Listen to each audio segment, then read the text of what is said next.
मेरा नाम राजेश है। मैं अपनी पत्नी और अपने 2 बच्चों के साथ एक छोटे से शहर में रहता था। मैंने उसी शहर में अपना एक छोटा-सा बिज़नेस शुरू किया था। समय के चलते-चलते मैं अब एक बहुत बड़ा बिज़नेसमैन बन चुका था। शहर के जाने-माने लोगों में मेरा नाम लिखा जाता था।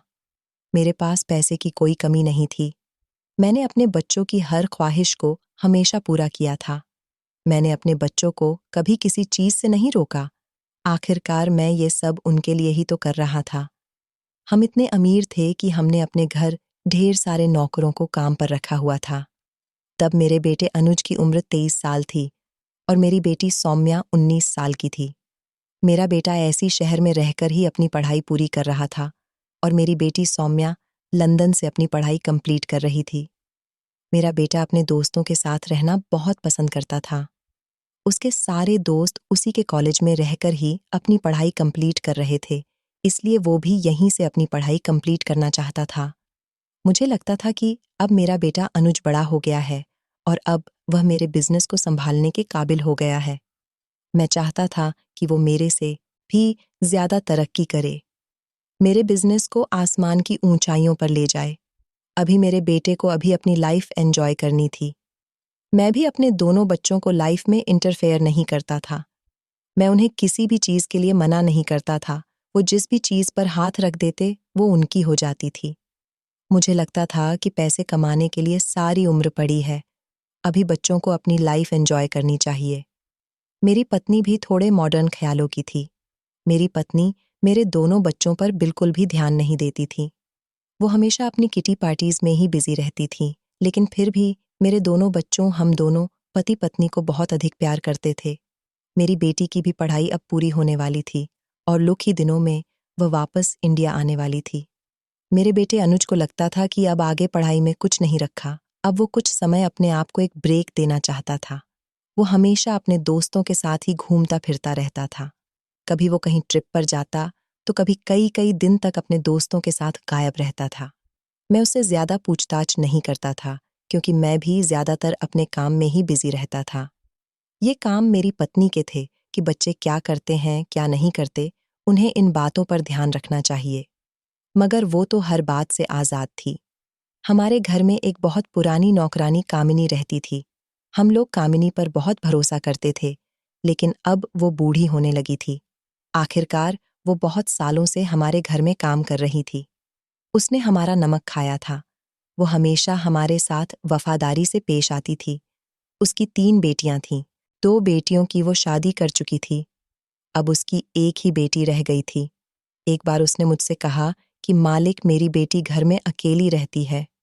मेरी बूढ़ी हड्डियों में अब इतनी जान नहीं रही कि मैं घर के काम कर सकूं। मैं चाहती हूं कि मेरी बेटी को भी आप नौकरी पर रख लो। उसे भी कुछ पैसे दे दिया करो। आखिर उसकी भी तो एक दिन शादी होगी। आप तो जानते हो कि मेरा पति इस दुनिया में नहीं है। मुझे ही अपनी बेटियों की शादी करनी है। उनका अच्छा बुरा देखना है। मैं अपनी 2 बेटियों की शादी तो आपकी मेहरबानी से कर चुकी हूँ, लेकिन अभी मेरी एक बेटी रह गई है। अब मैं चाहती हूँ कि मैं यहाँ आकर अपनी बेटी को सारे काम समझा दूँ। मैं तो थोड़ा बहुत काम कर लिया करूँगी, मगर मेरी जगह मेरे बदले के सारे काम मेरी बेटी कर लिया करेगी। आपको जिस तरह कभी मुझसे कोई शिकायत नहीं मिली, इसी तरह मेरी बेटी भी आपको कभी किसी शिकायत का मौका नहीं देगी। कामिनी की बात सुनकर मैं हंसने लगा था। मैंने उसे कहा था कि तुम्हें फिक्र करने की जरूरत नहीं है। तुम यहाँ काम पर अपनी बेटी को बेझिझक लेकर आ सकती हो और जितने पैसे तुम्हें यहाँ पर मिलते हैं, उससे ज्यादा हम तुम्हारी बेटी को देंगे। मेरी बात सुनकर वो बेफिक्र हो गई थी और अगले ही दिन वो अपनी बेटी को मेरे बंगले में काम पर लेकर आ गई थी। मैंने उसकी बेटी को देखा था। वो बहुत खूबसूरत थी और कम उम्र भी थी। उसके चेहरे से मासूमियत साफ नजर आ रही थी। वो घर में आते ही सबसे पहले मेरा आशीर्वाद लेने के लिए मेरे कमरे में आई थी, क्योंकि कामिनी मुझे अपना माँ बाप मानती थी। उसके पति के मरने के बाद से ही वो हमारे घर पर नौकरी कर रही थी और हमने उसका बहुत साथ दिया था। उसने अपनी बेटी को हमारे घर के सारे उसूल, काम-काज, सब कुछ बहुत अच्छी तरह से समझा दिया था। बाकी और नौकरों पर भी वो निगरानी किया करती थी। उसने अपनी बेटी को मेरी पत्नी से भी मिलवाया था। मेरी पत्नी उसे देखकर बहुत खुश हुई थी। उसकी बेटी को हमारे घर में काम करते हुए अब काफ़ी दिन हो गए थे। उन्हीं दिनों हमारे घर में नौकरों के लिए काम बहुत बढ़ गया था, क्योंकि मेरी बेटी घर वापस आने वाली थी। उसके आने की खुशी में मैंने घर में एक बहुत बड़ी पार्टी अरेंज की थी, जिसमें मैंने अपनी बेटी के स्कूल और कॉलेज के सारी फ्रेंड्स को बुलाया था, और उसमें हमारे काफ़ी सारे रिश्तेदार और बिजनेस पार्टनर भी आए हुए थे। मेरी बेटी का वेलकम बहुत धूमधाम से किया गया था। वो हम सबको देखकर बहुत खुश हुई थी और पार्टी भी अच्छी तरह से निपट गई थी। मेरा बेटा भी अपनी बहन के आने पर बहुत खुश था। उसने उसे अगले ही दिन ढेर सारी शॉपिंग करवाई थी।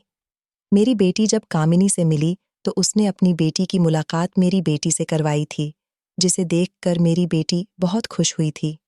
कंगना की आदत सौम्या को बहुत पसंद आई थी, इसलिए उसने उसे अपनी पर्सनल नौकरानी बना लिया था, जो सिर्फ मेरी बेटी के ही काम करे। घर के बाकी के कामों के लिए सौम्या ने बाकी नौकरों से कह दिया था, लेकिन कंगना को उसने सिर्फ अपने लिए ही ट्रेंड करना शुरू कर दिया था, क्योंकि जब से मेरी बेटी घर आई थी, तभी से उसके दोस्त उससे मिलने के लिए आ रहे थे। तो कभी वो उनके साथ घूमने के लिए जाती थी, तो कभी उसके सारे दोस्त इकट्ठा होकर घर में पार्टी करने के लिए आ जाया करते थे। इस दौरान मेरी बेटी के सारे ही काम कंगना करती थी, क्योंकि कंगना मेरी बेटी को बहुत समझदार लगी थी। वो उसके दोस्तों के सामने बिल्कुल भी नौकरों के जैसे बेवकूफ़ी वाली हरकत नहीं करती थी, बल्कि बहुत संभलकर और समझदारी से उन सबके सामने आती थी। सौम्या का हर छोटा बड़ा काम कंगना ही किया करती थी, और धीरे धीरे उन दोनों के बीच में दोस्ती भी हो गई थी, क्योंकि जब मेरी बेटी घर में होती तो वो अपने आप को बोर महसूस करती थी। इसलिए वो कंगना के साथ बातें करने के लिए बैठ जाती थी।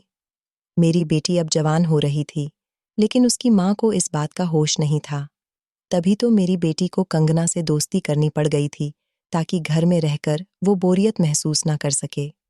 मैंने देखा था, एक मेरी बेटी का भाई था जो घर आता तभी अपनी बहन के साथ थोड़ी बहुत हंसी मजाक कर लिया करता था, पर वो तो ज्यादातर अपने दोस्तों में ही बिजी रहता था। रात को देर से घर आता और दूसरे दिन दोपहर को सोकर उठता था। कामिनी की बेटी बिल्कुल अपनी माँ पर गई थी। जिस तरह से कभी कामिनी ने हमारे घर में काम के अलावा फालतू चीजों पर ध्यान नहीं दिया था, इसी तरह से उसकी बेटी भी थी। वक्त इसी तरह से गुजरता जा रहा था। जिंदगी में किसी तरह की कोई परेशानी नहीं थी। मैं हर तरफ से बहुत सुकून की जिंदगी गुजार रहा था, क्योंकि मेरे घर में और बिजनेस में बहुत सुख शांति थी। लेकिन फिर एक दिन ऐसा हवा का झोंका आया जिसने मेरे दिल के सुकून को बर्बाद करके रख दिया था। लगभग 2-3 दिन गुजर गए थे।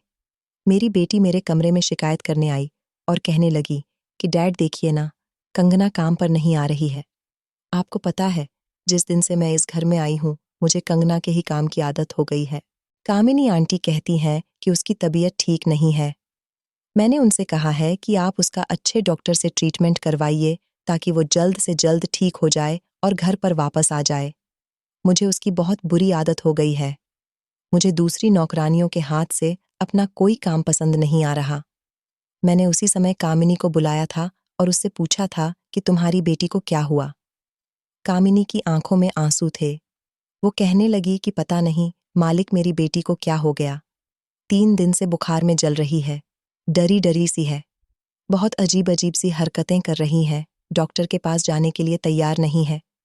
मैंने उसे कहा, तो फिर मैं तुम्हारे घर डॉक्टर भेज देता हूँ। कामिनी कहने लगी कि नहीं मालिक, कंगना मेरी कोई बात सुन ही नहीं रही है। तो सौम्या कहने लगी कि आंटी, अगर ऐसी ही बात है तो मैं आपके साथ चलती हूँ। मैं कंगना को समझाऊंगी और कहूंगी कि वो अस्पताल चले और डॉक्टर से अपना ट्रीटमेंट करवाएं। मगर कामिनी ने इनकार कर दिया था और कहा था कि उसकी बेटी रो रो कर अपना बुरा हाल कर रही है।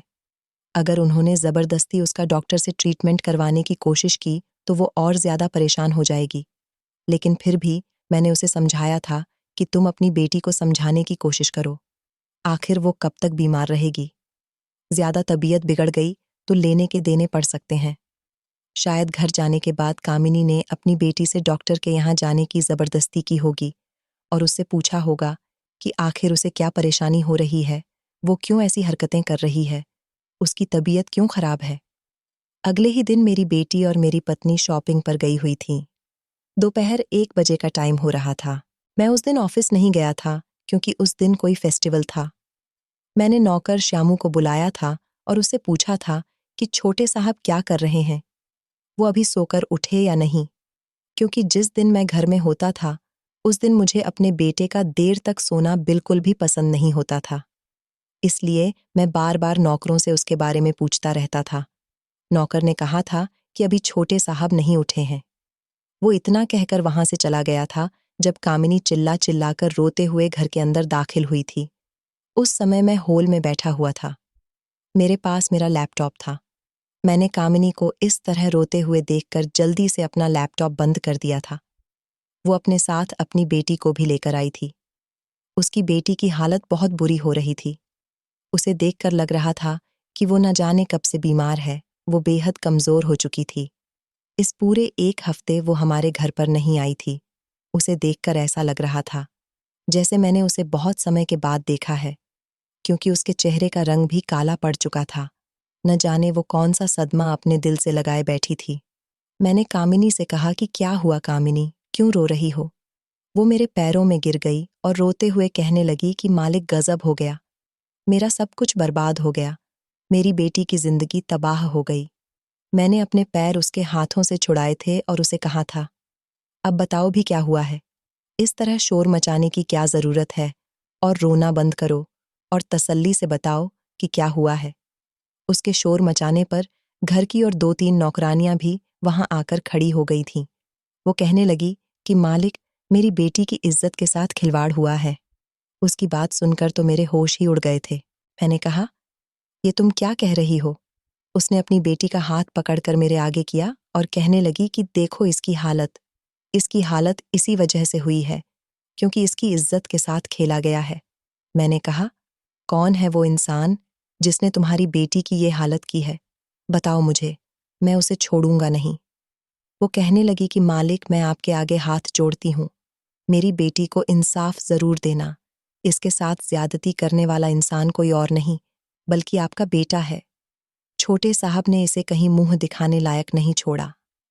जब उसने मुझे ये बात कही तो उसके शब्द मेरे कानों को चीरकर मेरे दिमाग तक पहुंचे थे और मेरे दिमाग को एक जोरदार झटका लगा था। वो बार बार रो रो कर कह रही थी कि मेरी बेटी के साथ ऐसा करने वाला इंसान आपका बेटा ही है। छोटे मालिक ने उसकी इज्जत खराब की है। 1 हफ्ते पहले वो छोटे मालिक के कमरे में सफाई करने के लिए गई थी, मगर जब उसने देखा कि छोटे मालिक सो रहे हैं तो वो वहां से वापस आ रही थी। जब छोटे मालिक ने उसे आवाज देकर काम के बहाने से वापस कमरे के अंदर बुला लिया, उन्होंने कमरे का दरवाजा बंद करने के बाद मेरी बेटी के साथ जबरदस्ती की और उसे डराया धमकाया कि वह इस बारे में किसी को न बताए। मेरी बेटी मासूम है। छोटे साहब ने उसका इस्तेमाल करने के बाद उसे छोड़ दिया। यह इस सदमे को बर्दाश्त न कर सकी और तभी से ही बीमार है। मैं इससे बार बार पूछ रही हूं कि तुझे क्या परेशानी है। डर की वजह से ये डॉक्टर के पास भी नहीं जा रही थी, मगर आज मैंने अपनी कसम दी और पूछा कि क्या बात है, तू ऐसी क्यों हो गई है, तू क्यों रोए जा रही है? तो इसने मुझे सब कुछ बताया। मैंने तभी चिल्लाकर कहा कि ऐसा नहीं हो सकता, तुम्हारी बेटी झूठ भी तो बोल सकती है, मेरा बेटा ऐसा नहीं है। ये मेरे बेटे पर इल्जाम लगा रही है और तुमने इसकी बात का यकीन कर लिया। कंगना ने मेरे आगे हाथ जोड़े और कहने लगी कि नहीं मालिक, मैं इल्जाम नहीं लगा रही। छोटे साहब ने सच में मेरे साथ जबरदस्ती की है। मैंने कहा कि नहीं नहीं, ऐसा हो ही नहीं सकता, मेरा बेटा तो ज्यादातर घर में रहता ही नहीं है। वो कहने लगी कि मालिक, इसने मुझे बताया है कि काफी दिनों से छोटे साहब की इस पर गंदी नजर थी, मगर ये उनकी गंदी नजर को समझ नहीं पाई थी। उसे तो लगता था कि छोटे साहब बहुत भले इंसान हैं, मगर छोटे साहब उसके साथ ये सब करेंगे, इस बात का अंदाजा नहीं था। उस समय मुझे अपने कानों पर विश्वास नहीं हो रहा था। मैंने नजर घुमाकर देखा तो नौकरानियां अभी भी खड़ी हुई हमारी बातें सुन रही थीं। जब मैंने उन्हें गुस्से से डांट दिया और वहां से जाने के लिए कहा, मैंने कहा, कामिनी, तुम मेरे बेटे को बदनाम कर रही हो। वो कहने लगी कि मालिक, हम गरीबों के पास सच्चाई दिखाने के सबूत नहीं होते। हमारे लिए तो हमारी इज्जत ही हमारी बहुत बड़ी दौलत है। मेरी बेटी के साथ ऐसा हुआ है तभी मैं आपसे कह रही हूं, वरना मैंने आपका सारी जिंदगी नमक खाया है। मैं आप पर और आपके परिवार पर कभी कोई गलत इल्ज़ाम नहीं लगा सकती। मेरे तो दिमाग की सारी नसें फटने लगी थीं। मेरा सर दर्द करने लगा था कि आखिर ये हो क्या रहा है। तभी मैंने अपने बेटे को आवाज़ लगाई थी। वो ऊपर वाले पोर्शन में था, इसलिए उसे मेरी आवाज़ नहीं गई, तो एक नौकर घबराकर मेरे बेटे को उसके कमरे में जगाने के लिए चला गया था। जब मेरा बेटा कुछ ही मिनट के बाद मलती हुई आंखों से नीचे आया, तो मैंने अपने बेटे से कहा था कि क्या तुमने कामिनी की बेटी की इज्जत खराब की है। मेरी बात सुनकर तो मेरा बेटा ऐसे रिएक्शन देने लगा था जैसे वो इस बारे में कुछ जानता ही नहीं हो। उसने कहा, डैड, आप तो जानते हैं कि मैं घर में कितना कम रुकता हूँ। ऐसा तो पॉसिबल ही नहीं है, और ये लड़की मुझ पर इल्ज़ाम लगा रही है। ऐसा नहीं हो सकता। कामिनी के साथ साथ उसकी बेटी भी मेरे पैरों में गिर गई और वो कहने लगी कि मालिक, मैं भगवान की कसम खाकर कहती हूँ कि छोटे साहब ने ही मेरे साथ ज़बरदस्ती की है। मैं चीख रही थी, चिल्ला रही थी, उनसे बार बार कह रही थी कि वो मुझे जाने दे, मुझे छोड़ दे, मगर उन्होंने मेरी एक ना सुनी। मैं झूठ नहीं बोल रही और ना ही मेरी माँ झूठ बोल रही है। उस लड़की की मासूमियत और उसका एक एक शब्द चीख चीख कर गवाही दे रहा था कि वो सच में झूठ नहीं बोल रही, जबकि मेरे बेटे की नज़र में अच्छी तरह से पहचान गया था कि वो मुझसे नज़रें चुरा रहा था। इसका मतलब साफ था कि मेरे बेटे ने उसकी बेटी की इज्जत खराब की है। मैं समझ चुका था, क्योंकि मैं कई सालों से कामिनी को जानता था, तो अपने बेटे को भी बहुत अच्छी तरह से जानता था। मैं तो इस समय कामिनी से नज़रें मिलाने के काबिल नहीं रहा था, लेकिन मेरी भी लोगों में रेपुटेशन थी। अपने बेटे की वजह से मैं अपनी इज्जत खराब नहीं करना चाहता था, लेकिन मेरा बेटा बार बार यही कह रहा था कि ये लड़की मुझ पर इल्ज़ाम लगा रही है। ये गरीब लड़कियां होती ही ऐसी हैं। हम अमीर लड़कों को प्यार के जाल में फंसाने की कोशिश करती हैं। उसने कहा कि डैड ये काफ़ी दिनों से मुझ पर नज़र रखे हुए है, मुझे अपने प्यार के जाल में फंसाना चाहती है। मैं जब इसकी बातों में नहीं आया तो इसने मुझ पर ऐसा घिनौना इल्ज़ाम लगा दिया। सबकी बातें सुनने के बाद मैंने कामिनी से कहा था कि अच्छा ठीक है, जो हुआ उसे भूल जाओ, तुम्हें ज़्यादा शोर मचाने की ज़रूरत नहीं है। तसल्ली से मेरी बात सुनो, मुझे बताओ, अब तुम क्या चाहती हो? उसने कहा कि मालिक, भला मैं आपसे क्या चाहूंगी? मेरी बेटी के साथ इतना बड़ा हादसा हो गया, इसकी कहीं और शादी भी नहीं हो सकेगी। अगर कहीं इसकी शादी हो भी जाती है, तो उसके पति को पता चल जाएगा कि मेरी बेटी शादी से पहले ही अपनी इज्जत खो चुकी है। इसका घर नहीं बच सकेगा। मैं आपके आगे हाथ जोड़ती हूँ, आपके पैर पड़ती हूँ। मेरी बेटी की शादी छोटे साहब के साथ करवा दीजिए, क्योंकि इस परेशानी का एक यही इकलौता हल है। उसकी बात सुनकर मैंने चौंक कर उसे कहा था, ये तुम क्या कह रही हो? इसका मतलब ये हुआ कि तुम अपनी बेटी को इस घर की मालकिन बनाना चाहती हो। मैं अपने बेटे की शादी कभी भी तुम्हारी बेटी के साथ नहीं करवा सकता। तुम जानती भी हो कि मेरा बेटा ओबराय मल्टीनेशनल कंपनी का इकलौता वारिस है, और ये लड़की क्या है? एक मामूली सी नौकरानी की बेटी, जिसकी कोई औकात भी नहीं है। तुम्हारी बेटी के साथ मेरे बेटे का कोई जोड़ नहीं है। कामिनी कहने लगी, मगर मालिक, मेरी बेटी से शादी कौन करेगा? मैंने कहा, मेरे बेटे के साथ तुम्हारी बेटी की शादी नहीं होगी। तुम अपनी बेटी की शादी जहां मर्जी चाहे कर दो, वो कहने लगी, मगर ये तो आपको करना ही होगा। आखिरकार आपके बेटे ने मेरी बेटी की इज्जत खराब की है। मेरी बेटी किसी को मुंह दिखाने लायक नहीं रहेगी। मैंने कहा, अगर मैंने तुम्हारी बेटी को अपने घर की बहू बना लिया, तो मैं किसी को मुंह दिखाने लायक नहीं रहूंगा। निकल जाओ अभी, और इसी वक्त, इसके पहले कि मैं पुलिस को बुला लूं। मैं तुम्हारी बेटी पर चोरी का इल्जाम लगाकर उसे जेल भेज सकता हूं। मैं कोई गलत कदम ना उठाऊं, इससे पहले तुम यहां से चली जाओ। मेरी बात सुनकर वो दोनों माँ बेटी फूट फूट कर रोने लगी थीं। तभी कंगना ने कामिनी से कहा कि माँ, मैंने तुमसे कहा था ना कि इन अमीर लोगों के सीने में दिल नहीं होता। आप तो कहती थी कि मालिक बहुत अच्छे हैं, हम गरीबों के बारे में बहुत सोचते हैं, मगर यहाँ तो मालिक पहले अपने बेटे के बारे में सोचेंगे। कामिनी दोबारा से मेरे पैर पकड़ने आ रही थी जब मैं पीछे हट गया। उसने अपनी बेटी से कहा कि तुम बिल्कुल ठीक कह रही हो। उसने मेरी तरफ देखकर कहा कि मालिक, मुझे आपसे ऐसी उम्मीद नहीं थी। आपने मेरी बेटी के साथ नाइंसाफ़ी की है। आपका किया आपके आगे ज़रूर आएगा। मेरी बेटी की ज़िंदगी बर्बाद करके आपको और आपके बेटे को क्या मिला? मैं तो गरीब औरत हूँ, ये सब कुछ झेल जाऊंगी। मगर आप तो अमीर आदमी हो, जब एक दिन यही सब कुछ आपकी बेटी के साथ होगा तो आपसे बर्दाश्त भी नहीं होगा। तब आपको मेरी तकलीफ का अंदाजा होगा कि मैं अपनी बेटी की परेशानी से कितनी बड़ी तकलीफ से गुजर रही हूँ। आप दोनों ने मेरी बेटी के साथ अच्छा नहीं किया। एक दिन आपकी बेटी के साथ भी ऐसा ही होगा। आपको मेरी बद्दुआ जरूर लगेगी। ये कहकर वो रोती हुई मेरे घर से निकल गई थी। मगर मुझे उस पर बहुत अफसोस हो रहा था। उनके जाने के बाद मेरा बेटा कहने लगा कि डैड, कामिनी आंटी और उनकी बेटी की सारी हकीकत आज आपके सामने खुलकर आ गई। इसलिए तो कहते हैं कि नौकरों को ज्यादा सर पर चढ़ाकर नहीं रखना चाहिए। तभी मैं पीछे पलटा और मैंने अपने बेटे के गाल पर एक जोरदार थप्पड़ मार दिया था। मैंने उससे कहा कि सच क्या है ये मैं बहुत अच्छी तरीके से जानता हूँ। मुझे शर्म आती है तुम्हें अपना बेटा कहते हुए। मैंने आज तुम्हें बचा लिया सिर्फ इसलिए क्योंकि मैं उसकी बेटी को अपने घर की बहू नहीं बना सकता था। दिख मुझे भी रहा है कि मैंने कंगना के साथ नाइंसाफी की है और तुमने उसकी इज्जत खराब की है। तुम्हारे पास अभी भी वक्त है, सुधर जाओ। ये तुम्हारी पहली और आखिरी गलती होनी चाहिए और आगे तुमसे किसी भी तरह की कोई गलती हुई तो मैं तुम्हें घर से निकाल दूंगा। मेरा बेटा अपना गाल पकड़कर खामोशी से वहां से चला गया था, क्योंकि वो समझ गया था कि मैंने सारा सच जानते हुए भी अपने बेटे की ही साइड ली थी। सारी रात मैं सुकून से सो नहीं सका था। मुझे कामिनी और उसकी बेटी की फिक्र हो रही थी। मुझे मन ही मन बहुत अफसोस हो रहा था कि मैंने उनके साथ बहुत गलत किया। वो तो मुझे ही अपना सब कुछ मानती थी।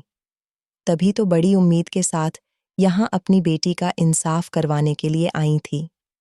मेरी बेटी और पत्नी जब घर पर आई तो उन्होंने मुझसे कामिनी और कंगना के बारे में पूछा था। मैंने उनसे कह दिया था कि वो दोनों यहाँ से काम छोड़कर जा चुकी हैं। इसके अलावा मैंने अपनी पत्नी और बेटी को कुछ भी नहीं बताया था। मेरी पत्नी तो खामोश हो गई थी, लेकिन मेरी बेटी ने काफी दिनों तक उन दोनों के बारे में पूछा था। वक्त इसी तरह से गुजरता गया था। मेरा बेटा भी धीरे धीरे संभल गया था, क्योंकि मैंने उसको सुधारने में बहुत मेहनत की थी। मैंने उसका उसके दोस्तों के साथ उठना बैठना, घूमना फिरना सब कुछ बंद करवा दिया था और उसे अपने बिजनेस में ध्यान देने के लिए कहा था। उस दिन जो कुछ भी हुआ था, ये सब मेरी पत्नी और बेटी को नहीं पता था। मेरा बेटा भी मेरे सामने आता तो बहुत शर्मिंदा होता था। 3 साल कैसे गुजर गए कुछ पता ही नहीं चला था। शुरू शुरू में तो मुझे कामिनी और कंगना की बहुत कमी महसूस हुई थी, क्योंकि कामिनी एक तरह से हमारी फैमिली मेंबर बन गई थी। आखिरकार 25 साल पहले जब मेरी शादी हुई थी, तब मेरे पिताजी ने उसे हमारे घर पर नौकरी पर रखा था।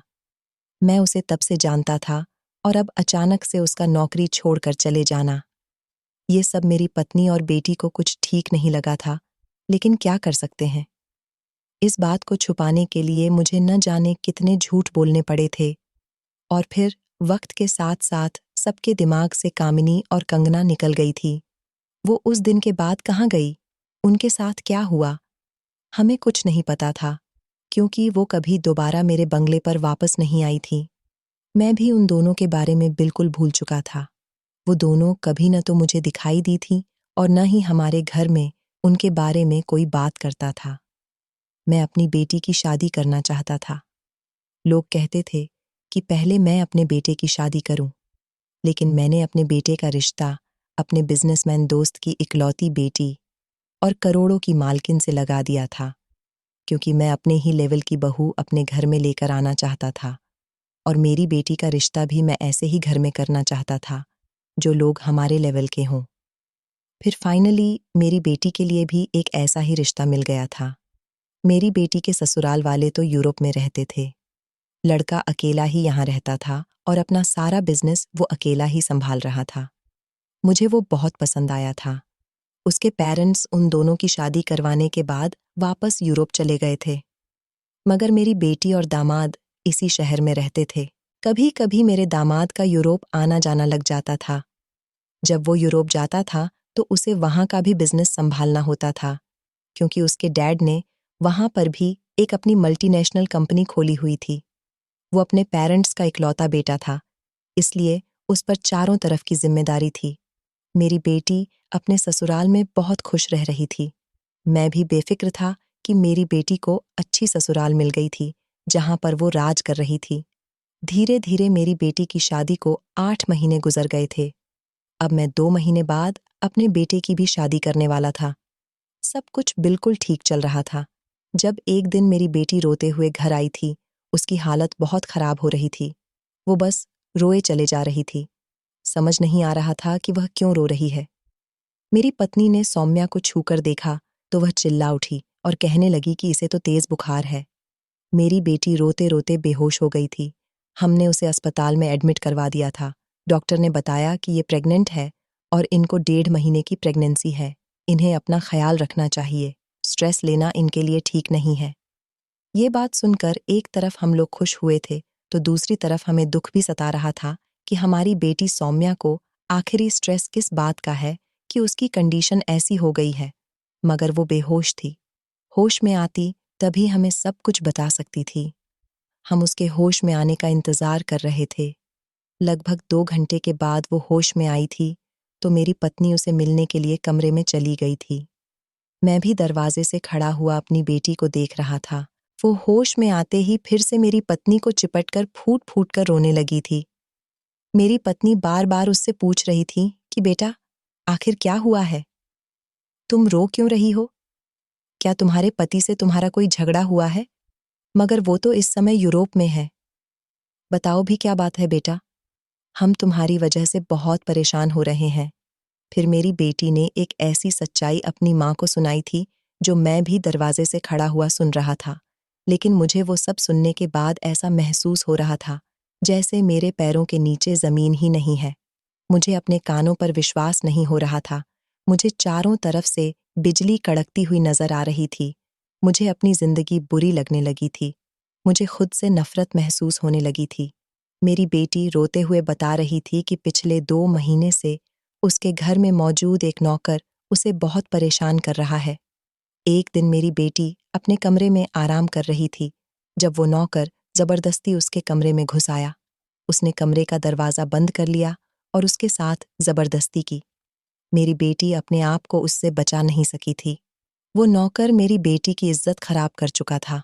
मेरी बेटी ने उसे धमकी दी थी कि वो सबको उसके बारे में बता देगी, लेकिन उसने उल्टा मेरी बेटी को ही धमका दिया था। उसने कहा था कि अगर आपने ऐसा कुछ भी करने की कोशिश की, तो मैं आप पर इल्ज़ाम लगा दूंगा और मालिक से कह दूंगा कि आपका किसी लड़के के साथ चक्कर चल रहा है। मेरी बेटी उसके आगे हाथ जोड़ रही थी कि प्लीज़ मेरे साथ ऐसा मत करो, मगर वह रोज़ अपने मालिक के घर में न होने का फ़ायदा उठाता था और मेरी बेटी के साथ हर रोज़ ज़्यादती करता था। मेरी बेटी ये बात हम लोगों को भी बताना चाहती थी, मगर इन दिनों हम अनुज की शादी की तैयारियों में बिजी चल रहे थे। उसने काफ़ी दिनों तक ये बात छुपाई रखी, लेकिन जिस दिन उसका पति घर आया तो उसकी बहुत ज़्यादा तबीयत बिगड़ गई थी। उसके पति ने डॉक्टर को बुला लिया था। डॉक्टर ने बताया कि आपकी पत्नी प्रेग्नेंट है। ये सुनकर उसके पति को एक जोरदार झटका लगा था और उसने इस बच्चे को अपना मानने से साफ इनकार कर दिया था। मगर मेरी बेटी ने बताया कि वो फूट फूट कर रो रही थी और अपने पति से कह रही थी कि ये बच्चा आपका ही है। उसे इस बात का अंदाज़ा नहीं था कि वो नौकर के बच्चे की माँ बन गई है, क्योंकि ये बच्चा सच में मेरे दामाद का नहीं था, क्योंकि उसकी प्रेगनेंसी 1.5 महीने की थी, जबकि पिछले 3 महीने से मेरी बेटी का पति यूरोप गया हुआ था। मेरी बेटी बार बार उसे सफाई दे रही थी कि ये बच्चा सिर्फ और सिर्फ आपका है, लेकिन मेरा दामाद लगातार यही कह रहा था कि ये बच्चा कहीं से कहीं तक भी मेरा नहीं हो सकता। मैं पिछले 3 महीने से यहाँ पर नहीं हूँ और तुम्हारी प्रेगनेंसी 1.5 महीने की है। इस बीच 1.5 महीने में तुम किसके साथ रंगरलियां मनाती रही हो, ये तो तुम ही जानती हो। मैंने तो कभी तुम पर शक भी नहीं किया। मुझे क्या पता था कि तुम मेरी पीठ पीछे मुझे धोखा दे रही हो। अपने पति की सारी बात सुनने और समझने के बाद मेरी बेटी को याद आया था कि इस बच्चे का असल बाप कौन है। मेरी बेटी ने अपने पति को सब कुछ बता दिया था, मगर उसके पति ने उसकी किसी भी बात पर यकीन नहीं किया था। उसने कहा था कि अब अपनी सच्चाई को छुपाने के लिए तुम सारा इल्ज़ाम घर के नौकर पर लगा रही हो। ये नौकर हमारे घर पर पुराना नौकर है। हम इस पर बहुत भरोसा करते हैं। भला वो तुम्हारे साथ ऐसा कभी नहीं कर सकता। मेरी बेटी जोर जोर से रो रही थी। वो चीख चीख कर कह रही थी कि उसके साथ ये सब कुछ नौकर ने ही किया है। जब नौकर भी वहां गया था और मेरे दामाद ने नौकर से सवाल किया, तो वो पूरी बात सुनने के बाद कहने लगा कि नहीं मालिक, ऐसा कैसे हो सकता है? मालकिन तो मेरे लिए मेरी भाभी की तरह है। भला मैं अपनी भाभी पर कैसे गंदी नजर रख सकता हूँ? हाँ, मगर मैं आपको एक ऐसा सच बताना चाहता हूँ जो शायद मुझे नहीं बताना चाहिए। अब बात आपके घर खराब होने पर आ गई है और मैंने आपका नमक खाया है। इसलिए मैं आपके साथ कभी भी गद्दारी नहीं कर सकता। वो नजरें चुराने लगा था जब मेरे दामाद ने उससे पूछा कि तुम मुझसे नजरें क्यों चुरा रहे हो? बताओ, जो भी बात है। तो उसने बताया कि मालकिन से मिलने के लिए आपके पीछे हमेशा घर में एक लड़का आया करता था। मालकिन का उससे अफेयर चल रहा था। ये बात तो मैं काफी दिनों से जानता था। मालकिन उससे मिलने के लिए हमेशा बाहर जाती थी, लेकिन अब वो उन्हें घर में भी बुलाने लगी थी। ये बात सुनकर मेरे दामाद का खून खोल उठा था और उसने मेरी बेटी को थप्पड़ मार दिया था। उसने कहा था कि मुझे तुमसे ऐसी ही उम्मीद थी। तुम खुद ठीक नहीं हो और इल्जाम नौकर पर लगा रही हो। मेरी बेटी बार बार उससे यही कह रही थी कि ये झूठ बोल रहा है। मेरी इज्जत इसने ही खराब की है।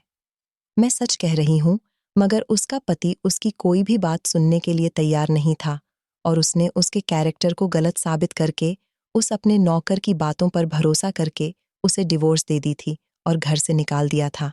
तभी वो रोते हुए हमारे घर वापस आई थी। ये सब अपनी माँ को बताकर वह बहुत जोर जोर से रो रही थी। डॉक्टर ने उसे मना किया था कि वो अपने दिमाग पर ज्यादा जोर न डाले और परेशान न हो, क्योंकि ऐसा करने से उसके बच्चे की सेहत पर फर्क पड़ सकता है।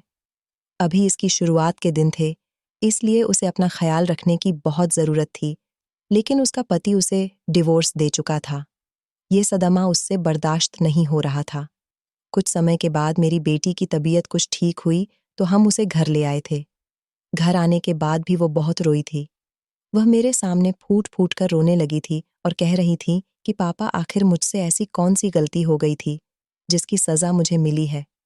जिस तरह मेरी बेटी उस दिन रो रही थी, उसी तरह एक दिन कामिनी और उसकी बेटी भी मेरे पैर पकड़कर रो रही थी। फर्क सिर्फ इतना था कि वो दोनों मुझसे इंसाफ की उम्मीद लगा रही थीं, जबकि मेरी बेटी मुझसे सवाल कर रही थी कि आखिर उसे किस जुर्म की सजा दी गई है। इन 3 सालों में मुझे कभी कामिनी और कंगना की याद नहीं आई थी, लेकिन आज अपनी बेटी की ऐसी हालत देखकर मुझे रियलाइज हुआ था कि कुछ समय पहले मैंने उन दोनों के साथ भी बहुत गलत किया था। कामिनी की बेटी भी कुछ इसी तरह की हवस का शिकार हुई थी और ऐसा करने वाला मेरा बेटा था। मेरा बेटा भी आज अपनी बहन की हालत देखकर बहुत शर्मिंदा हो रहा था। मैंने अपनी बेटी को थामा था और उसे कहा था कि गलती तुमसे नहीं, बल्कि गलती मुझसे और तुम्हारे भाई से हुई है। उसने और उसकी मम्मी ने चौंक कर मुझे देखा था, जिसकी सजा मेरी बेटी को दी गई थी। मगर मेरी बेटी की कोई गलती नहीं थी। मैंने 3 साल पहले हुए उस हादसे के बारे में उन दोनों माँ बेटी को बताया तो उन्हें अपने कानों पर विश्वास नहीं हो रहा था। मेरा बेटा ये सब सुनकर नजर झुकाकर खड़ा हो गया था, क्योंकि वो आज अपनी बहन के सामने नजर मिलाने के काबिल नहीं रहा था। सौम्या अपने भाई के पास गई और कहने लगी कि भैया, आज तो आपको कंगना की तकलीफ का अंदाजा हो गया होगा। आखिर आपने उसके साथ ऐसा क्यों किया? आपने जैसा किया था वैसा आपकी बहन को भुगतना पड़ रहा है, जबकि शर्मिंदा तो मैं भी बहुत था। मैं चाहता तो कामिनी की बेटी को अपने घर की बहू बनाकर उसके साथ इंसाफ कर सकता था, मगर मैंने ऐसा नहीं किया। दौलत, रुपया, पैसा ही सब कुछ नहीं होता। आज मुझे इस बात का एहसास हो रहा था। दौलत की वजह से ही मैंने अपनी बेटी की शादी अमीर लड़के के साथ करवा दी थी, मगर मैं ये नहीं जानता था कि अमीर लड़का मेरी बेटी को सिर्फ दौलत दे सकता है, प्यार कभी नहीं दे सकता। उसने बिना सच्चाई जाने ही मेरी बेटी को डिवोर्स देकर घर से निकाल दिया था। अगर मेरी बेटी से प्यार करता होता तो उसकी बात पर यकीन करता, लेकिन एक दिन मैंने भी तो कामिनी की बेटी की बातों पर यकीन नहीं किया था और उन दोनों माँ बेटी को जलील करके घर से निकाल दिया था। वो बेचारी न जाने किस किस तकलीफ से गुजरी होगी। यहाँ से जाने के बाद न जाने उन दोनों माँ बेटी का क्या हाल हुआ होगा। कामिनी बार बार रोते हुए कह रही थी कि उसकी बेटी का कभी घर नहीं बस सकेगा। लेकिन वो जाते समय ये भी बद्दुआ देकर गई थी कि एक दिन तुम्हारी भी बेटी के साथ ऐसा ही होगा, और हमारे साथ करनी भरनी हुई थी। मेरी बेटी का घर भी नहीं बस सका। मैं और मेरा बेटा फूट फूट कर रो रहे थे, क्योंकि हम सौम्या को तकलीफ में नहीं देख सकते थे। सौम्या बहुत बड़ी मुसीबत में फंस गई थी। ये बच्चा उस नौकर का था, वो उसका नाजायज़ बच्चा था, इसलिए वह उसे जन्म नहीं देना चाहती थी, लेकिन वह उसके शरीर में पल रहा था। वह कुछ नहीं कर सकती थी। मेरी बेटी ने आत्महत्या करने की भी कोशिश की थी। हमने बड़ी मुश्किल से अपनी बेटी को समझाया था। मेरे दिल को कहीं भी सुकून नहीं मिल रहा था। मैं अपनी गलती का पश्चाताप करना चाहता था। मैंने भगवान से रो रो कर प्रार्थना मांगी थी कि कोई आसान रास्ता निकाल दे, ताकि मेरी बेटी की जिंदगी भी आसान हो जाए और मेरे दिल को भी सुकून मिल जाए। मुझे कामिनी और कंगना की बेहद याद आ रही थी। मेरा मन कर रहा था कि वह दोनों मेरे सामने आ जाए और मैं उनसे माफ़ी मांग लूं। जिस तरह एक दिन वो दोनों मेरे पैरों में गिरकर मुझसे इंसाफ की गुहार लगा रही थी, इसी तरह मैं उन दोनों के पैरों में गिरकर उनसे कहूं कि वो मुझे माफ़ कर दे, ताकि मेरी बेटी जिस परेशानी से जूझ रही है, वह भी उस परेशानी से निकल जाए। मैंने बड़ी मुश्किल से उन दोनों को ढूंढ निकाला था, क्योंकि वो अपना पुराना घर छोड़कर कहीं चली गई थी। वहां के लोगों ने बताया था कि उन्होंने वो मोहल्ला ही छोड़ दिया था, लेकिन फिर मैंने अपने कुछ आदमियों को उनको ढूंढने के काम पर लगा दिया था, और फिर कुछ समय के बाद मैं इस काम में कामयाब रहा था। जब मुझे मेरे आदमियों ने कामिनी के घर का पता बताया, तो मैं फौरन ही वहां पर चला गया था, और वहां जाकर मैंने उन दोनों माँ बेटी के पैर पकड़कर उनसे माफ़ी मांगी थी। मैंने देखा था कि उन दोनों की हालत बहुत खराब थी, क्योंकि वो बेचारी बड़ी मुश्किल से अपना गुजारा कर रही थी। कामिनी बहुत बीमार थी, मुझे माफ़ नहीं कर रही थी, मगर उसकी बेटी ने कहा कि माँ, मालिक को माफ़ कर दो। उनको अपनी गलती का एहसास हो गया, क्योंकि मैंने उनको सब कुछ बता दिया था कि तुम्हारे साथ जो हुआ, उसकी सज़ा मेरे पूरे परिवार को मिल गई। उन दोनों माँ बेटी ने मुझे और मेरे बेटे को माफ़ कर दिया था, लेकिन मैं अपनी गलती का पश्चाताप करना चाहता था। इसलिए उन दोनों का माफ़ करना ही मेरे लिए काफ़ी नहीं था। मैंने कामिनी से उसकी बेटी का हाथ अपने बेटे के लिए मांग लिया था। मैंने उसे कहा था कि देर से ही सही, मगर मैं तुम्हारी बेटी के साथ इंसाफ करना चाहता हूँ। उसे अपने घर की बहू बनाना चाहता हूँ, क्योंकि कामिनी की बेटी की अभी तक शादी नहीं हुई थी। मेरी बात सुनकर उसने मेरी बात मान ली थी, क्योंकि उन दोनों के हालात बहुत ज्यादा खराब थे। कामिनी को इलाज की सख्त जरूरत थी। उन लोगों पर तो खाने के लाले पड़े हुए थे, और ऐसे हालात उनके आगे सिर्फ और सिर्फ मेरे और मेरे बेटे की वजह से आए थे। हम ही ने उनको बर्बाद कर दिया था, और फिर अब मैं ही उन लोगों की जिंदगी में दोबारा से सुकून और आराम लाना चाहता था। मैंने कामिनी को अस्पताल में भर्ती करवा दिया था, और उसके सामने ही अनुज ने कंगना की मांग में सिंदूर भर दिया था, जिस पर कामिनी को बहुत खुशी हुई थी। अब मेरे दिल को भी कुछ सुकून आया था, लेकिन जब मैं अपनी बेटी की तरफ देखता तो बहुत परेशान हो जाता था, क्योंकि मेरी बेटी की कंडीशन एक जिंदा लाश की जैसी हो गई थी। उसकी तबीयत ज्यादा खराब रहने की वजह से उसका मिसकैरेज हो गया था। बच्चे से तो मेरी बेटी की जान छूट गई थी, क्योंकि वो इस नाजायज बच्चे को जन्म नहीं देना चाहती थी। मैं सौम्या की तरफ से बहुत परेशान था, इसीलिए अपना सर पकड़कर अपने ऑफिस के केबिन में बैठा हुआ था। एक परेशानी तो जैसे तैसे हल हो गई थी, मगर अभी एक और परेशानी थी, जिसके बारे में सोच सोचकर मेरा दिमाग खराब हो रहा था। तभी अचानक मेरी नज़र अपने ऑफिस के एक एम्प्लॉय शरद पर गई थी। शरद बहुत समझदार और सुलझा हुआ लड़का था। वो गरीब था, 7 बहनों का इकलौता भाई था। बड़ी ईमानदारी के साथ मेरी कंपनी में नौकरी कर रहा था। उसको मेरी कंपनी में नौकरी करते हुए पिछले 5 साल हो गए थे, लेकिन कभी उसने हमारे साथ धोखाधड़ी नहीं की थी। वो हमेशा ईमानदारी और मेहनत से काम किया करता था। मुझे उसका ये अंदाज बहुत पसंद आया था। तभी तो मैं उस पर सबसे ज्यादा विश्वास करता था। ये बेचारा अपनी बहनों की शादी के बोझ तले दबा हुआ था। 7 बहनों का भाई होना कोई आसान बात नहीं थी, और तब जब सारी ही बहनें जवान हों। ये सिर्फ अपनी 2 बहनों से बड़ा था। बाकी सारी बहनें इससे उम्र में बड़ी थीं। माता पिता थे नहीं, इसलिए उनकी शादी की जिम्मेदारी इसके ही कंधों पर थी। मेरे दिमाग में एक आइडिया घूम रहा था। मैंने शरद को अपने केबिन में बात करने के लिए बुलाया था। मैंने उससे कहा था कि अगर मैं तुम्हारी सारी बहनों की शादी की जिम्मेदारी ले लूं और तुम्हें अपनी कंपनी का मालिक बना दूं, तो क्या तुम इस काम के लिए राजी हो जाओगे? वो मेरी बात सुनकर मेरी बातों पर विश्वास नहीं कर रहा था, क्योंकि अचानक एक ऐसा इंसान जो मिडिल क्लास हो और उसे कोई रातों रात अमीर बनने के सपने दिखाए, तो वह एक ही बार में इस बात पर यकीन कैसे कर सकता है?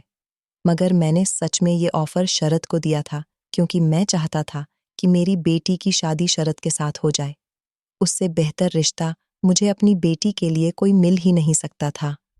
शरद बहुत अच्छा लड़का था, इसलिए मैंने ये फैसला किया था, क्योंकि इससे पहले जब मैं अपनी बेटी को अमीर लड़के के हाथों में दे चुका था, तो उसका अंजाम मैं भुगत चुका था। कंगना तो मेरे घर की बहू बन गई थी, लेकिन मैं अब शरद को अपना दामाद बनाना चाहता था। मैंने शरद को यकीन दिलाने की कोशिश की कि मैं सच कह रहा हूं, मजाक नहीं कर रहा। मैंने उसे अपनी बेबसी और अपनी बेटी की लाचारी की पूरी कहानी सुना दी थी, जिसको सुनकर वह बहुत अफसोसमंद हो गया था। लेकिन काफी सोच विचार करने के बाद वो मेरी मदद करने के लिए तैयार भी हो गया था। उसने मुझसे वादा किया था कि वो मेरी बेटी को बहुत खुश रखेगा, मगर उसे बदले में मेरी दौलत नहीं चाहिए। बस वो अपनी बहनों की शादी अच्छे लड़कों के साथ करवाना चाहता था। मैंने उसकी बहनों की शादी अमीर परिवारों में अपनी जिम्मेदारी पर अच्छी जगह करवा दी थी। उसकी बहनें ससुराल में बहुत खुश रह रही थीं, जबकि उसकी दो छोटी बहनें अभी पढ़ाई कर रही थीं, और उनकी पढ़ाई की भी जिम्मेदारी मैंने ले ली थी। मेरी बेटी ने मेरी मर्जी पर अपना सर झुका दिया था। उसने शरद के साथ शादी तो कर ली थी, मगर वो इस रिश्ते से खुश नहीं थी। लेकिन शादी के बाद जब शरद ने उसे बहुत सारी खुशियां दी, तो वो भी बहुत खुश रहने लगी थी, जो खुशी उसे अपने पहले पति से नहीं मिली थी। वो खुशी उसे अब शरद से मिली थी, और इस तरह मेरी बेटी का भी घर बस गया था। मगर मुझे ये बात रियलाइज हो गई थी कि जैसी करनी वैसी भरनी। इंसान जो करता है, उसका बदला उसे दुनिया में ही मिलकर रहता है। अपने बेटे को कभी भी गलत काम करने पर बढ़ावा ना दें, बल्कि अपने बेटे को समझाएं। और जो गलती आपके बच्चे करते हैं, उसे सुधारने की कोशिश करें, क्योंकि अपनी औलाद के ऐब छुपाकर आप अपने बच्चों के लिए मुसीबत मोल ले रहे हैं। ऊपर वाला सब कुछ देख रहा है, वो दुनिया में ही इंसाफ करने वाला है। तो दोस्तों, इस कहानी को लेकर आपकी क्या राय है? कमेंट बॉक्स में ज़रूर बताएं। और अगर कहानी अच्छी लगी हो, तो प्लीज़ इसे लाइक करें, शेयर करें और चैनल को सब्सक्राइब ज़रूर करें। मिलते हैं किसी नई कहानी के साथ अगली वीडियो में। धन्यवाद।